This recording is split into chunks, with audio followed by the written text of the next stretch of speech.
జై శ్రీమన్నారాయణ. అందరికీ ధనుర్మాస శుభాకాంక్షలు. శ్రీ మహావిష్ణువుని కీర్తిస్తూ గోదాదేవి మూల ద్రావిడంలో గానం చేసిన 30 పాసురాల గీతమాలిక అయిన తిరుప్పావే దివ్య ప్రబంధములో ఈరోజు మనం మొదటి పాసురంలోకి ప్రవేశిస్తున్నాము. ఆండాళ్ తల్లి ఈ వ్రతం చేయుటకు తన చెల్లులందరినీ ఈ విధముగా పిలుస్తున్నారు.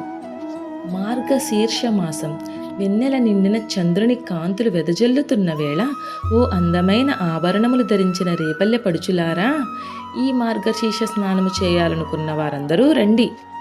పదునైన బల్లెము ధరించి కృష్ణునికి ఏ ఆపద రాకుండా కాపాడుతున్న నందగోపిని కుమారుడు, అందమైన కన్నులతో అలరారే ఆ యశోదాదేవి యొక్క బాలసింహము, నీలమేఘశ్యాముడు, ఎర్రని తామరల వంటి కన్నులు కలవాడు, సూర్యచంద్రుల వంటి ముఖబింబము కలవాడు అయిన ఆ శ్రీమన్నారాయణుని తప్ప వేరొకరిని అర్థించని మనకి మనం కోరుచున్న వ్రత సాధనం పరాను ఇచుటకు ఆయన సిద్ధముగా ఉన్నాడు.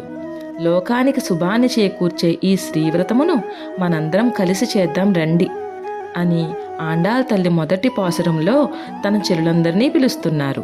ఆండాళ్ దివ్య తిరువడుగులే శరణం. ఈ పాసురానికి అనుగుణముగా వెన్నెల వంటి తెల్లని చామంతులతో సూర్యచంద్రులతో కూడిన ఆండాళ్ జడ నరసాపురం శ్రీ ఆదికేశవ ఎంబేరుమన్నారు కోవెలలో గోదా జడగా అలంకరించబడి ఉన్నది.